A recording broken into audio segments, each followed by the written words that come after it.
Hi, I'm Rev Myron. I'm a minister through Pathways of Light, and I've been a Course in Miracles student for over 40 years. I'm going through the text again this year with Jesus, asking him to clarify for me. And then I write from that clarity, and that's what I'm sharing with you today. So let's get started. We're reading from A Course in Miracles, Chapter 10, Section 3, The God of Sickness. And we're going to read paragraphs 8 and 9. Paragraph 8 tells us, I do not bring God's message with deception, and you will learn this as you learn that you always receive as much as you accept. You could accept peace now for everyone and offer them perfect freedom from all illusions because you heard his voice. But have no other gods before him, or you will not hear. God is not jealous of the gods you make, but you are. You would save them and serve them because you believe that they made you. You think they are your father because you are projecting onto them the fearful fact that you made them to replace God. Yet when they seem to speak to you, remember that nothing can replace God, and whatever replacements you have attempted are nothing. So I thought about my replacements. The gods I have made to replace my true father. The body, sickness, fear and guilt, lack, and loss. These are some of the gods I worship daily. Less than I used to, but still. Jesus brought us a message that these gods have no power other than what we give them, and that we can be saved from them simply by desiring only that.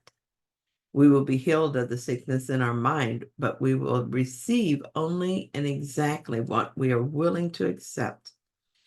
I've learned compassion as I realize that we're all fighting a hard battle every single day.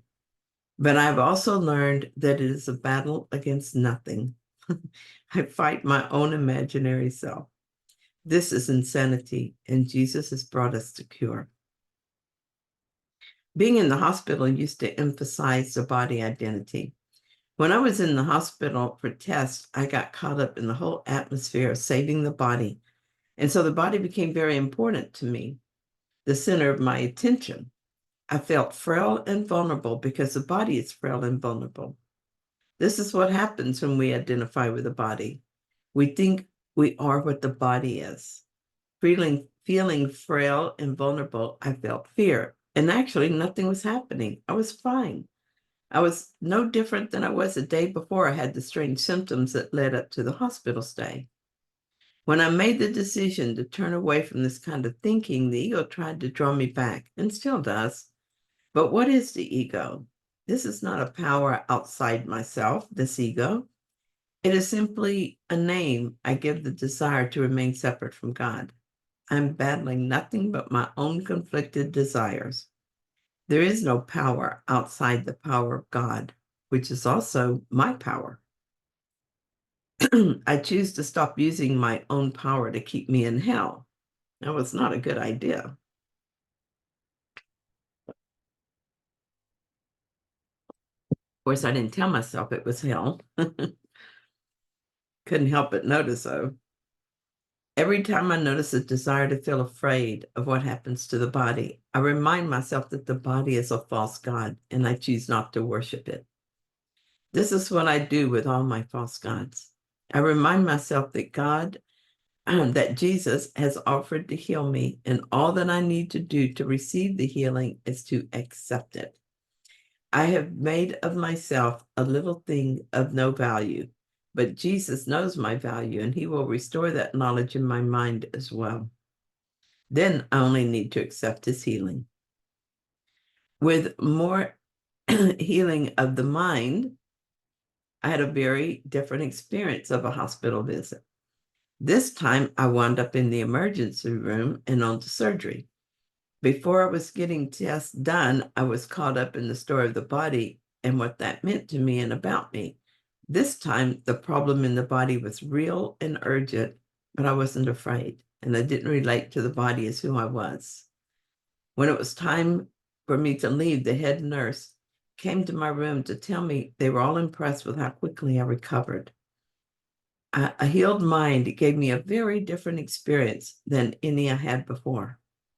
Maybe Jesus knows what he's talking about. So paragraph 9 tells us, very simply then, you may believe you're afraid of nothingness, but you're really afraid of nothing. And in that awareness, you're healed. You will hear the God you listen to. You made the God of sickness, and by making him, you made yourself able to hear him. Yet you did not create him because he is not the will of the Father. He is therefore not eternal and will be unmade for you the instant you signify your willingness to accept only the eternal. I used to feel fear when I thought of being not me. That is, when I thought of surrendering to God, my little self. I don't feel that so much anymore. More and more, I have come to believe in a self that I don't remember, but must certainly be. I can't really imagine what it is like to be that self, but I do believe it exists and that I want to remember. Will there be anything left of me? That, of course, is ego talking.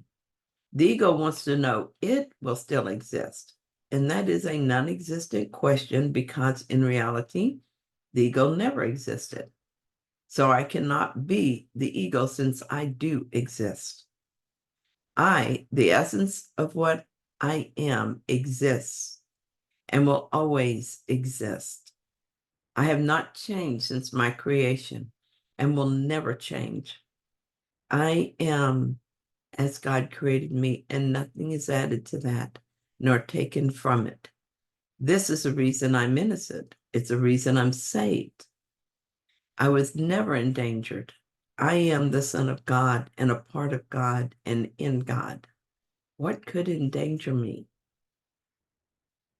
But now I must use these stories to awaken.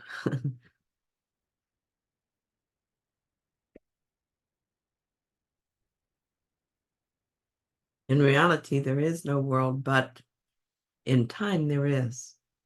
And so let me use the stories. My job here is to usher in the happy dream. As I remember what I see here is not reality and that I am safe, I can more easily accept the atonement. I can forgive and remember my brother is part of me and learn to hear spirit more clearly than I hear ego. And I can learn to laugh at the idea of guilt and fear, at suffering and death. I do this through the practices given to me by Jesus in the Course and other sources. First, I pay attention to my thoughts and feelings. I notice when they're not in alignment with the truth, and I allow the Holy Spirit to heal my mind.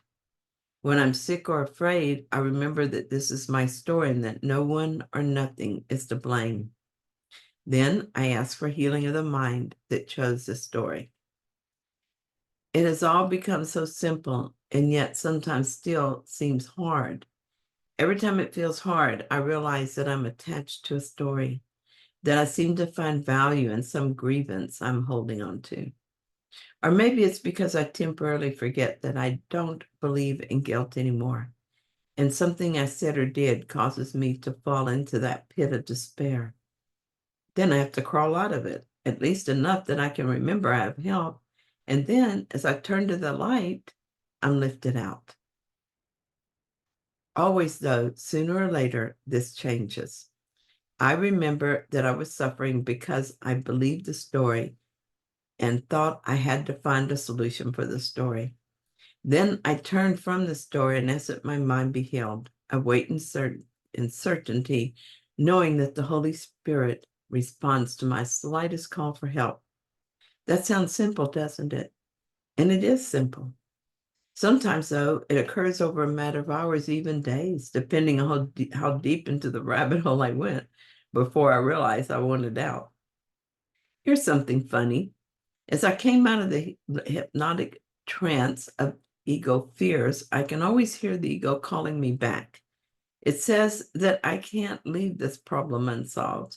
I can't just walk away. Hey, what about this person or that circumstance? But I keep walking, and the less attention I pay to the ego, the more peaceful and happy I become. Soon, I don't even remember what the big deal was.